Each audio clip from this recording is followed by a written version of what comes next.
सुप्रभात मित्रों, मैं आपका हिंदी विषय अध्यापक अर्जुन तोंदवाल अपने YouTube चैनल में आपका हार्दिक स्वागत करता हूं, अभिनंदन करता हूं। आज हम बात करने वाले हैं कक्षा 9 की पुस्तक क्षितिज से। और क्षितिज में हमारा जो गद्यांश में पाठ है चपला देवी, उसके बारे में हम चर्चा करेंगे। चपला देवी का मुख्य तौर पर कुछ खास परिचय नहीं है, फिर भी एक दो बात है उस पर हम चर्चा करेंगे। उसके बाद उनकी जो रचना यहाँ पर दी गई है, एक तरह से अगर देखा जाए तो ये रचना एक रिपोर्टाज के रूप में लिखी गई है और उस रचना का नाम है नाना साहब की पुत्री देवी मैना को भस्म कर दिया गया। ये इनकी रचना है और इनका छोटा सा सामान्य सा परिचय है, पहले उस पर बात कर लेते हैं। कुछ जानकारी इनकी मिलती नहीं है, वैसे आमतौर पर देखे जाए तो इनको एक गुमनाम लेखिकाओं में से माना जाता है। इनके जीवन परिचय के बारे में कोई उपलब्ध जानकारी हासिल नहीं हुई है। दो तीन बात है जो मैं आपको बता देता हूं कि इनका जन्म 1914 ईस्वी में लगभग बिहार में माना जाता है। 1914 के आसपास, ये फिक्स नहीं है, फिर भी अगर देखा जाए तो 1914 के आसपास बिहार में इनका जन्म हुआ है और इनकी मृत्यु 27 अप्रैल 2001 को हुई है। यह द्विवेदी युग की लेखिकाओं में से मानी जाती है और स्वतंत्रता आंदोलन में इन्होंने भागीदारी ली। ये गुमनाम कैसे हुई उस पर बात करता हूँ। सबसे पहले कि कहा जाता है कि कुछ स्वतंत्रता आंदोलन में भाग लेने वाले कुछ कार्यकर्ता हुआ करते थे, उन्हीं में से कुछ ने उस आंदोलन की आंखों देखा हाल जब लिख दिया तो वह कुछ रचनाएं लिख देते हैं और फिर हमेशा के लिए पता नहीं कहीं लुप्त हो जाते हैं। तो इनका कुछ जीवन परिचय या साहित्यिक परिचय हमें देखने को मिलता नहीं है। ये छोटी सी बात है। इनकी रचना की तरफ हम बढ़ते हैं। इनकी रचना है चपला देवी की रचना नाना साहब की पुत्री देवी मैना को भस्म कर दिया। सबसे पहले तो मैं बता दूं कि हिंदू पंच के बलिदान अंक से इसको लिया गया है। हिंदू पंच के बलिदान अंक प्रकाशित हुआ था 1930 में, वहां से इसको लिया गया है। ये हिंदू पंच है, इसका प्रकाशन हुआ था 1926 में कोलकाता से और इसके संपादक थे ईश्वरी दत्त शर्मा। तो ये छोटी सी बात थी। अब हम पाठ की तरफ बढ़ते हैं कि ये मैना देवी कौन है और इसको भस्म किस तरह से कर दिया है। कहानी के तौर पर हम समझेंगे कि 1857 की क्रांति हुई। 1857 की क्रांति में अलग अलग जगह से अलग अलग लोगों ने भागीदारी निभाई।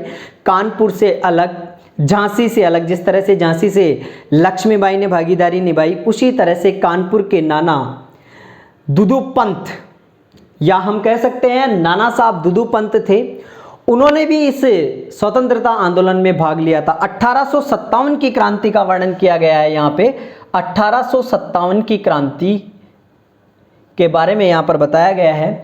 तो वहां पर एक व्यक्ति थे नाना साहब दुदू पंत। जब ये क्रांति अंग्रेजों के विपक्ष में हो रही थी, अंग्रेजों के खिलाफ हो रही थी, तो इसकी भनक अंग्रेजों को मिल जाती और जितने भी क्रांतिकारी थे, जिन्होंने भी इस आंदोलन में भागीदारी निभाई या अंग्रेजों को बाहर निकालने के लिए कुछ योजनाएं बना रहे थे, उनको अंग्रेज सरकार के सख्त आदेश मिल चुके थे कि अंग्रेज सरकार को कहा गया था कि ऐसे नेताओं को तुरंत ढूंढकर उनको तुरंत मार दिया जाए, उनकी पूरी फैमिली को ख़त्म कर दिया जाए।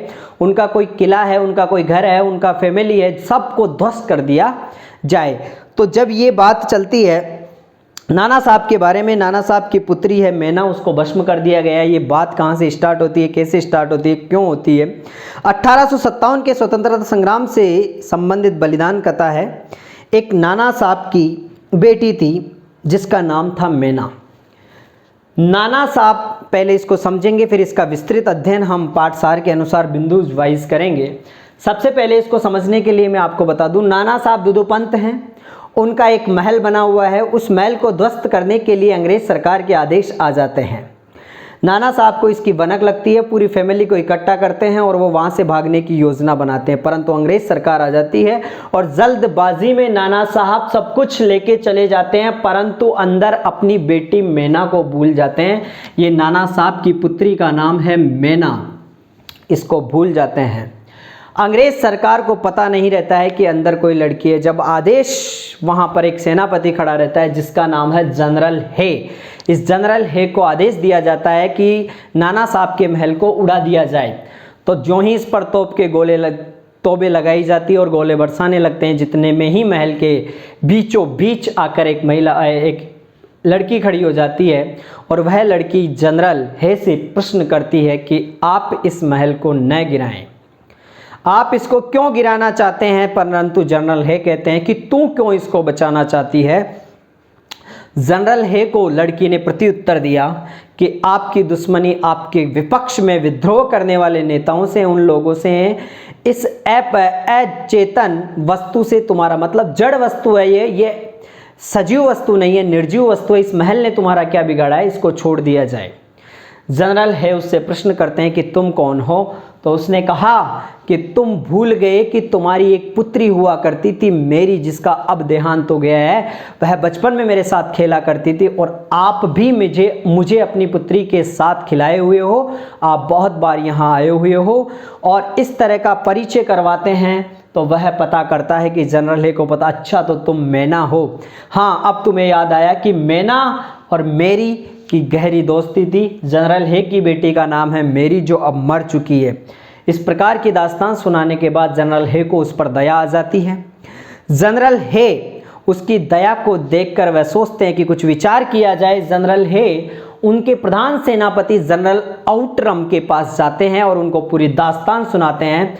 परंतु जनरल आउटरम कहते हैं कि ऐसा नहीं हो सकता, इसके लिए हमें गवर्नर जनरल के आदेश मिले हुए हैं इसको ध्वस्त करने के लिए। तो जनरल हे अट्रम से कहते हैं कि ऐसा करते हैं कि हम जनरल लॉर्ड कैनिंग को एक तार लिखते हैं जिसमें इस परंतु लॉर्ड कैनिंग ने उसको लंदन की पार्लियामेंट में उस तार को या उस आदेश को जब प्रस्तावित किया तो वहाँ से संसद से आदेश आता है कि जो भी नाना साहब से संबंध में अगर कोई मदद करता है तो उसको भी वहीं जला दिया जाए और नाना साहब से संबंधित चाहे कोई परिवार का सदस्य हो चाहे अपदार्थ वस्तुएं हों उनको सबको ध्वस्त कर दिया जाए।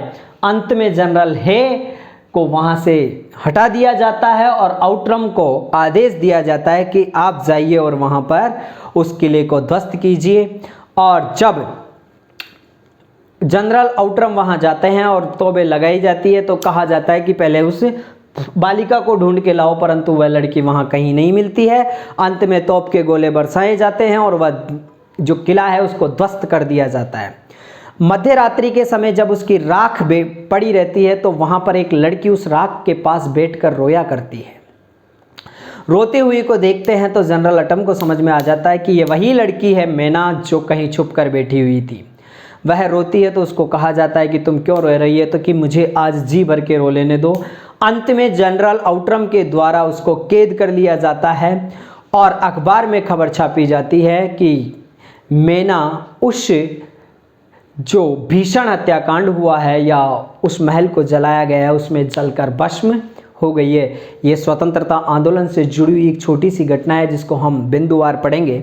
आपको वैसे पाठ समझ में आ गया होगा। अब पाठ की बात करते हैं। सबसे पहले बिठूर में राजमहल की लूट, फिर मैना की क्या प्रार्थना होती है, सेनापति है की दया क्या होती है, लॉर्ड कैनिंग के क्या आदेश आते हैं, टाइम्स में क्या छपता है और मैना का रुदन और मैना की क्रूर हत्या।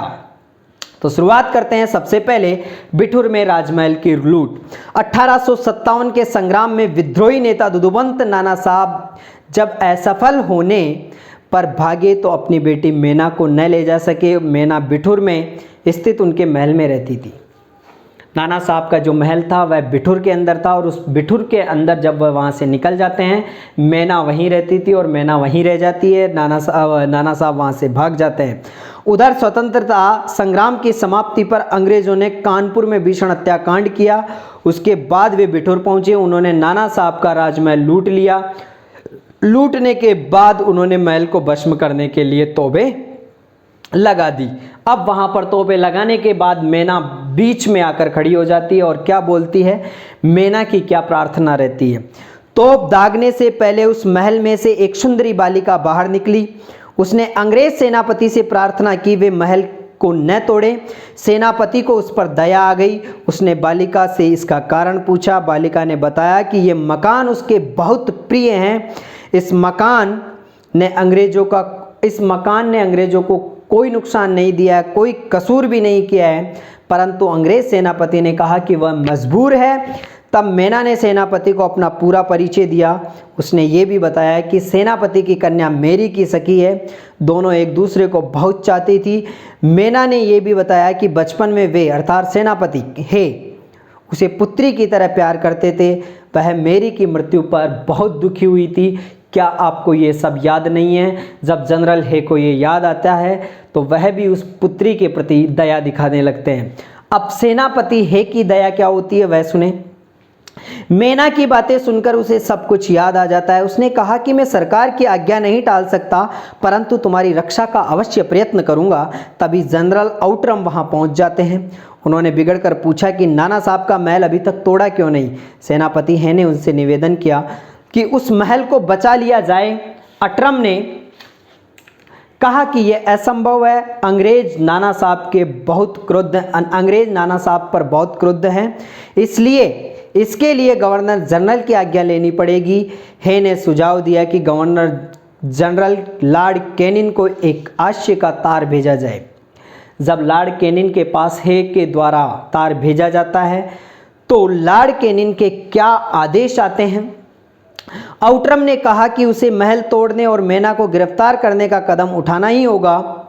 सेनापति हे खिन्न मन से चला गया। आउटरम के सैनिकों ने मेना को गिरफ्तार करने के लिए महल का कोना कोना छान मारा, परंतु मेना का कोई सुराग नहीं मिला। संध्या के समय लॉर्ड कैनिन का तार आया। उन्होंने कहा कि लंदन के मंत्रिमंडल का आदेश है कि नाना साहब की स्मृति चिन्ह तक मिटा दिया जाए। यह आदेश पाकर आउटरम ने नाना साहब के राजमहल पर तोप के गोले बरसाए तथा थोड़ी ही देर में, घंटे भर में उस महल को मिट्टी का ढेर बना दिया। उसके बाद दूसरे दिन टाइम्स में क्या छपता है।